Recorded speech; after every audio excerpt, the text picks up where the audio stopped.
Regardez la vie des diocèses avec la Mutuelle Saint-Martin.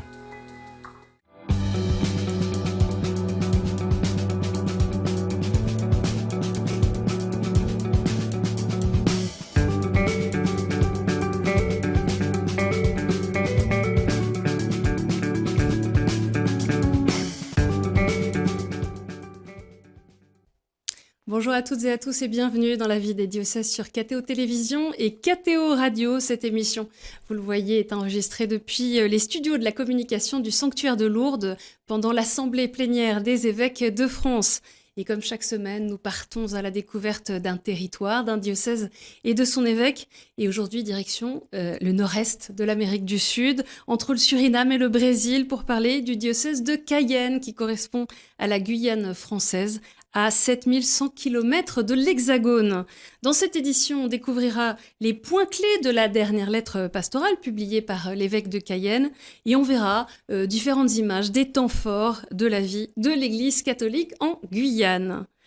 La Guyane française, vous le savez peut-être, c'est une collectivité territoriale unique d'Amérique du Sud, un territoire bordé par 300 km de côte qui donne sur l'Atlantique, recouvert à plus de 95% par la forêt amazonienne et délimité par deux grands fleuves, le Maroni à l'ouest et l'Oyapock à l'est. La population guyanaise représente une véritable mosaïque d'origine puisque plus de la moitié des habitants n'y est pas née ou est d'origine étrangère. Les créoles en constituent la majorité, mais on y trouve également des Amérindiens, les premiers habitants de ce territoire, des Européens et des immigrés d'Haïti, d'Amérique latine, mais aussi de plus en plus du Moyen-Orient. Un territoire marqué par les inégalités et par une précarité, une pauvreté d'une grande partie de la population. Pour parler, pour découvrir ce diocèse de Cayenne en Guyane française, je reçois son évêque, Monseigneur Alain Rancé. Bonjour Monseigneur. Bonjour Norine et bonjour à vous chers amis téléspectateurs de KTO. On est ravis de vous accueillir à l'occasion de votre passage ici à Lourdes pour l'Assemblée plénière. Je viens de présenter la Guyane en quelques mots. Comment est-ce que vous pourriez nous parler du diocèse, des caractéristiques de l'Église catholique en Guyane, pendant que s'affichent sur l'écran les chiffres clés du diocèse ? Oui, en fait, ce diocèse est à l'image un peu de la société, c'est-à-dire qu'il est également très cosmopolite, puisqu'il est composé de toutes ces composantes de la société guyanaise. Et donc, vous avez omis de parler notamment des Hmong, et puis aussi une communauté chinoise assez importante. Et on aurait pu ajouter aussi surinamienne et georgetownienne, enfin bon, qui viennent je dis Georgetown parce que c'est la capitale du Guyana, qui est la Guyane anglaise, parce que vous savez qu'il y a 3 Guyanes. Donc sur le plateau des Guyanes, il y a une Guyane française, une Guyane hollandaise et une Guyane anglaise. Et donc tout ce petit monde cohabite. Et donc l'Église est composée de toutes ces personnalités-là. Et même on va dire, le clergé lui-même aussi est assez composite, avec des apports très divers. Et voilà, sinon c'est un diocèse qui est éclaté sur un territoire immense, qui est plus grand que le Portugal, avec certaines paroisses qui ne sont accessibles soit en pirogue ou en avion. Donc c'est assez sportif pour un évêque, mais sinon c'est un endroit absolument merveilleux. On découvrira tout à l'heure quelques images justement de ces paysages, de ces territoires si particuliers. Au début de cette émission, peut-être quelques dates pour mieux connaître votre parcours. Monseigneur Alain Rancé, vous avez été consacré évêque du diocèse de Cayenne le 6 février 2022. Vous êtes né en Martinique en 1961, à la Trinité, pour ceux qui connaissent la Martinique. Ordonné prêtre en 1992 pour ce diocèse de Saint-Pierre et Fort-de-France. Parmi toutes vos missions, je mentionne celle de délégué épiscopal à la pastorale de l'éducation dans ce même diocèse en Martinique de 2017 à 2021 et vous êtes depuis peu l'administrateur de l'aumônerie nationale Antilles-Guyane, l'ANAG. Votre devise épiscopale, elle vient de l'évangile de Marc au chapitre 5. Ne crains pas, crois seulement. Pour commencer, une question toute simple. Je vous avais reçu il y a 2 ans, tout au début de votre épiscopat. Comment allez-vous, plus de 2 ans après votre ordination et votre installation ? Bien, ça va. C'est-à-dire qu'effectivement, ça fera bientôt 3 ans que j'ai été appelé par le pape, puisque c'était en fin novembre où j'ai été appelé. Et effectivement, ces 3 années m'ont permis de me poser et de prendre mes repères. Alors, quand je dis me poser, ça ne veut pas dire rester sur place. Il fallait au contraire circuler beaucoup, comme je l'ai dit, mais j'ai pris mes repères, je crois, d'évêque. Je mesure mieux la tâche qui est la mienne. Et voilà, donc je comprends mieux, je ressens mieux le diocèse, mon nouveau diocèse, puisque, comme vous l'avez dit, j'étais incardiné dans le diocèse de Fort-de-France, et donc j'ai été envoyé donc, en Guyane par le Saint-Père. Et donc, je prends mieux, mais je comprends mieux un peu ce diocèse, sa population, les enjeux. Donc, de ce point de vue-là, je me sens évidemment mieux qu'il y a un peu plus de 2 ans. Alors, nous, on n'est malheureusement pas allé en Guyane pour tourner des reportages, mais on a pu reprendre quelques-unes des photos ou des vidéos tournées sur place par votre diocèse. Pour commencer, je vous propose de partir à Wanari, où a eu lieu la consécration de l'église de Sainte-Thérèse de l'Enfant-Jésus en décembre 2024. On va voir les premières images d'une vidéo réalisée justement par le diocèse de Cayenne.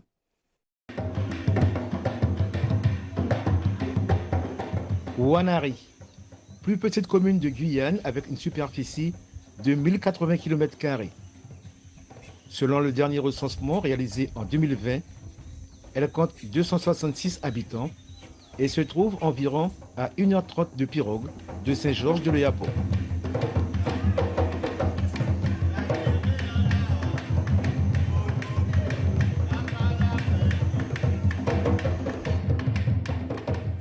La veille de la manifestation, prévue le samedi 7 octobre 2023, le chœur des hommes de la cathédrale Saint-Sauveur de Cayenne s'organise afin de se rendre dans cette commune de l'Est, à Wanari.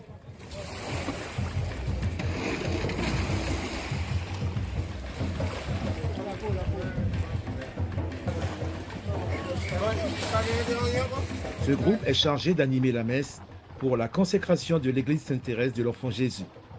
C'est un événement exceptionnel pour cette commune.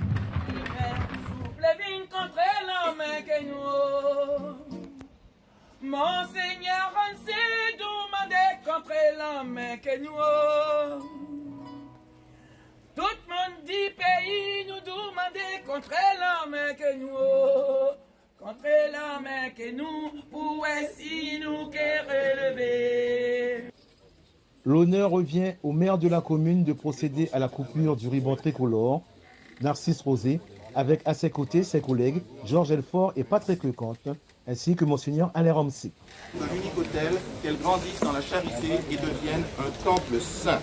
Avant de pénétrer au sein de l'église, Monseigneur Alain Ramsey prend le soin d'asperger l'extérieur du bâtiment avec de l'eau bénite en signe de purification. C'est un édifice qui a été rénové et qui a coûté la somme de 200 000 € environ.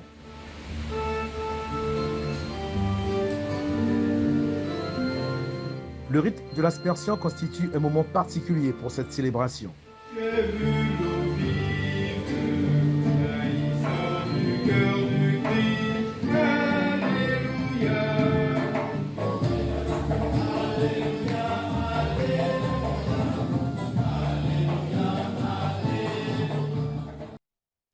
On a vu ces images de la consécration qui a bien sûr eu lieu en décembre 2023 et pas 2024. L'une des particularités de la Guyane, c'est l'étendue du territoire et la difficulté d'accéder à toute la population. Tout à fait, vous l'avez vu. Donc, on arrive à Saint-Georges de Cayenne, donc on a à peu près 2h30, 3 heures de route. Et ensuite, il faut 1h30 de pirogue pour accéder à cette commune de Wanari. Donc ça veut dire que les communautés se développent, sont suffisamment présentes pour ainsi consacrer une nouvelle église. Voilà, disons que les maires, les membres, enfin les habitants de ces communes tiennent vraiment à leur commune, tiennent qu'elle se développe, tiennent vraiment à ce que l'évêque vienne, ils veulent pas que leur commune meure malgré justement l'enclavement, malgré les distances et les efforts qu'il convienne de faire pour accéder à... Ils veulent quand même maintenir vivante leur commune et c'est tout à leur honneur. Et donc, personnellement, je suis très touché par cela. Je voudrais faire davantage pour eux, mais c'est compliqué, évidemment. Début septembre, vous avez publié une lettre pastorale dans laquelle vous avez pu développer quelques axes essentiels. Je voudrais commencer par votre insistance sur la catéchèse. Vous citez le prophète Osée « Oui, mon peuple est détruit faute de connaissance ».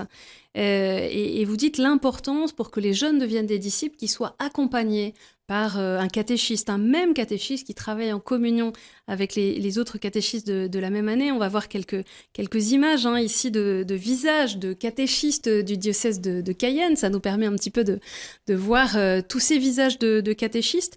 Qu'est-ce que vous attendez, Monseigneur Alain Rancet, des catéchistes du diocèse de Cayenne ? Alors, comme vous l'avez bien dit, en fait, j'attends à ce qu'un catéchiste soit comme un petit rabbi, un petit maître spirituel, vous voyez, on va dire un berger ou une bergère d'un petit groupe, à la fois d'enfants et de parents.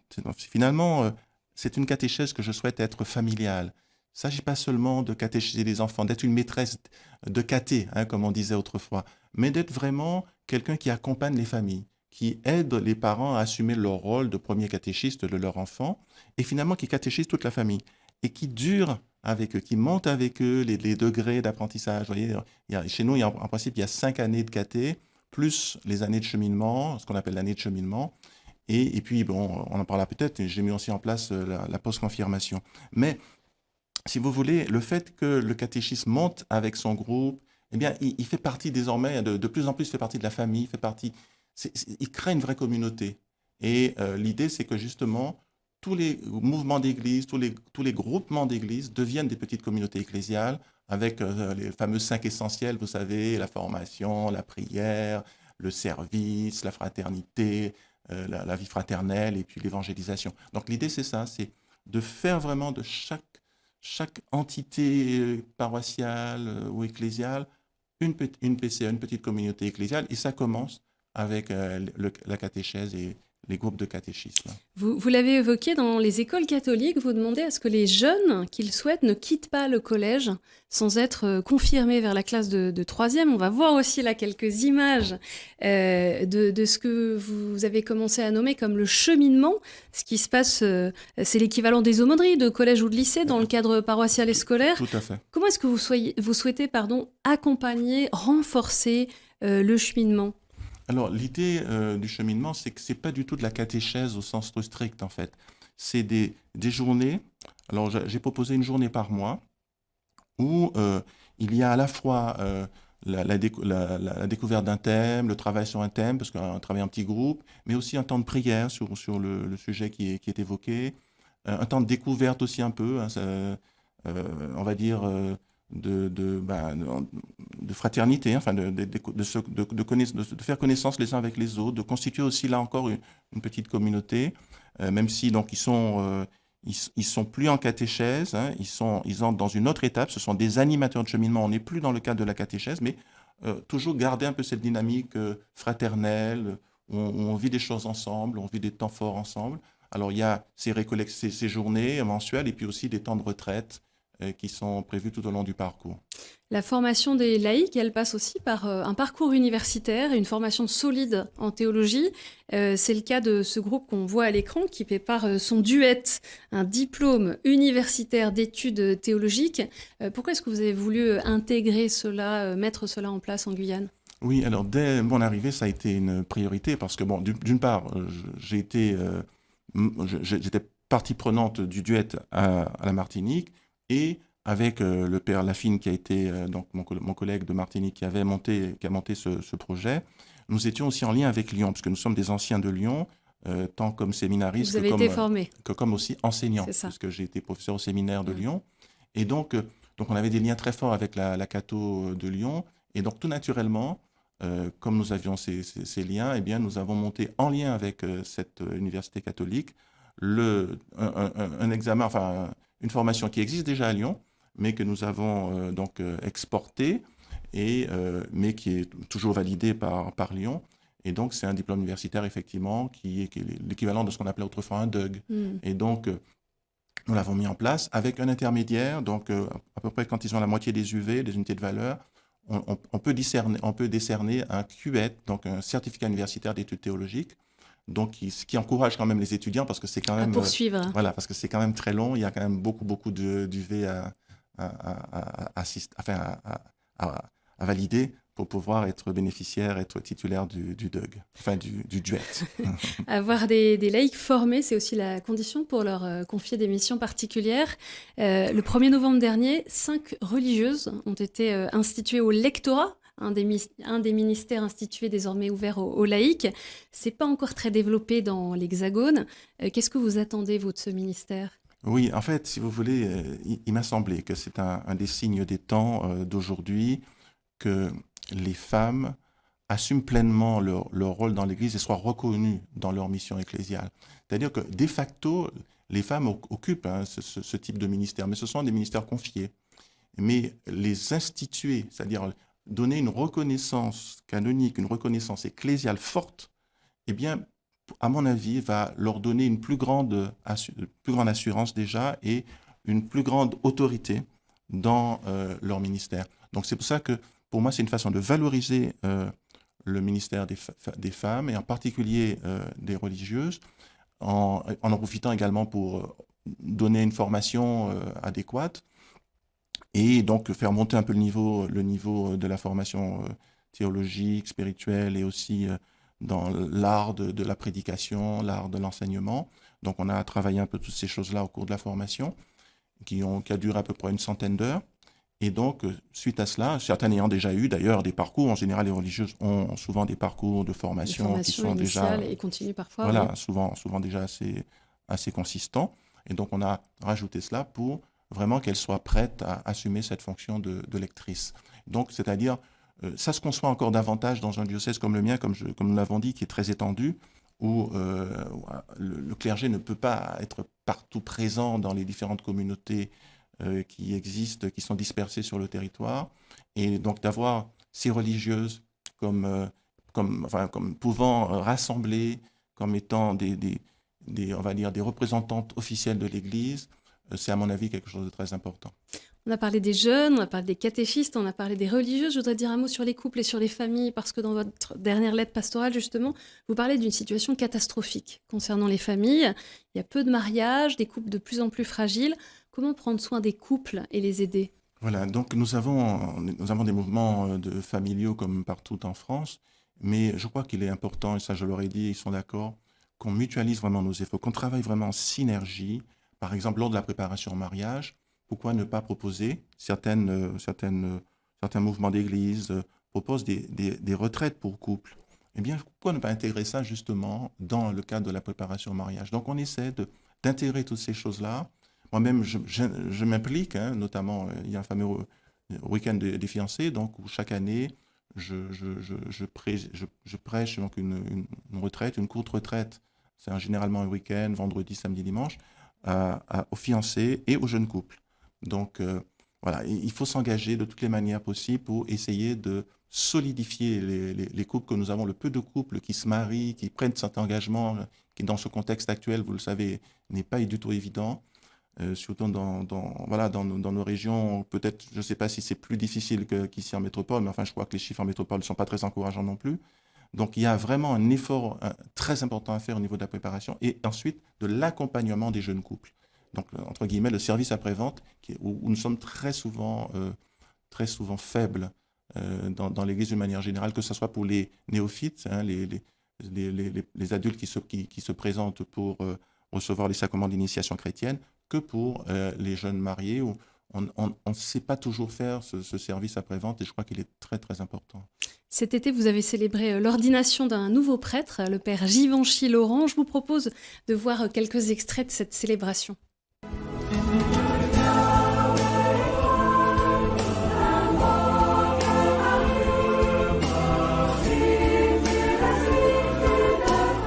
L'Esprit Saint est rempli de puissance, te fortifie pour sanctifier le peuple chrétien et pour offrir à Dieu le sacrifice eucharistique.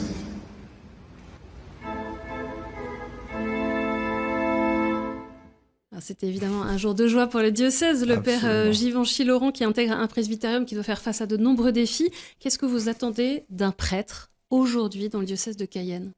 Alors, j'attends qu'il soit un vrai berger, c'est-à-dire vraiment quelqu'un qui fasse des disciples. C'est un peu l'objectif que je donne à tous les chrétiens, mais d'une manière encore plus spéciale, évidemment, pour les prêtres, faire des disciples. C'est d'ailleurs la mission la mission que le Christ nous a donnée. De toutes les nations, faites des disciples. Et ça suppose favoriser la rencontre avec le Christ, mais aussi, comme nous l'avons dit tout à l'heure pour les couples, un accompagnement vraiment solide pour vraiment les enraciner dans la foi chrétienne, dans notre foi catholique, de sorte qu'eux-mêmes puissent, à leur tour, faire des disciples. Vous voyez, c'est le prêtre est vraiment celui qui fait des disciples d'une manière bien plus importante encore que d'autres. Hein. C'est vraiment sa mission essentielle. Il forme surtout des cadres d'ailleurs, mais aussi tous ceux qui viennent à lui, de sorte que ces personnes, à leur tour, puissent répandre la bonne nouvelle. Le prêtre, il est finalement au service du sacerdoce baptismal. Le sacerdoce baptismal, qui est un sacerdoce royal et prophétique, eh bien, on doit chacun être témoin et ambassadeur de notre foi quand on est chrétien catholique, mais le prêtre est celui qui va justement être au service de ce sacerdoce baptismal, royal et, comme je l'ai dit, et prophétique. Et donc, il a une mission vraiment essentielle. Sans lui, c'est très compliqué de faire avancer l'évangélisation. Monseigneur Alain Rancé, on rentre dans la dernière partie de l'émission et on va écouter maintenant quelques questions de terrain.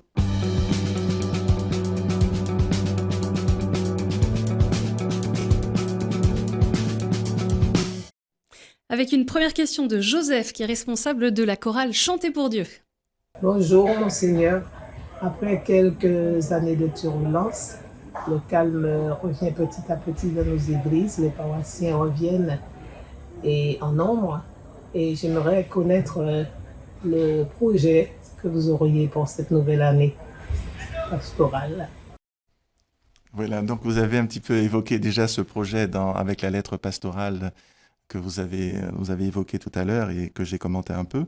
Donc, bien sûr, ce sera aussi une année jubilaire, donc ce sera plus que jamais l'occasion de nombreuses manifestations, de nouveaux rassemblements, avec toujours en tête cette idée, faire des disciples, vraiment comme objectif pour tous cette année, avoir ce souci du frère, ce souci d'accompagnement, qu'on ne soit pas simplement côte à côte à l'église, comme lorsqu'on va au théâtre ou au cinéma, mais que vraiment on puisse être des frères ayant le souci les uns des autres. Et spécialement pour les néophytes, cet accompagnement qui me paraît absolument fondamental.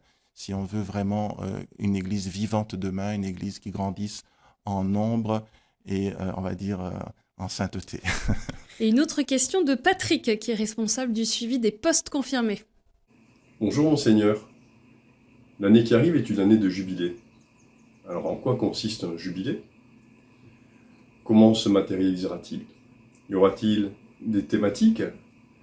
Quel sera le lien entre l'Hexagone et les Outre-mer ? Et enfin, quels seront les fruits qu'en retireront le diocèse de Guyane et les catholiques de Guyane ? Alors, c'est évidemment difficile de prévoir les fruits à l'avance, mais en tout cas, cette année jubilaire, donc qu'est-ce qu'une année jubilaire ? Donc, pour répondre à Patrick, en principe, c'est une année de remise, dans la Bible, c'est une année de remise à zéro des compteurs, hein, c'est-à-dire que c'est une année où on pardonne, on pardonne à ceux qui nous ont offensés.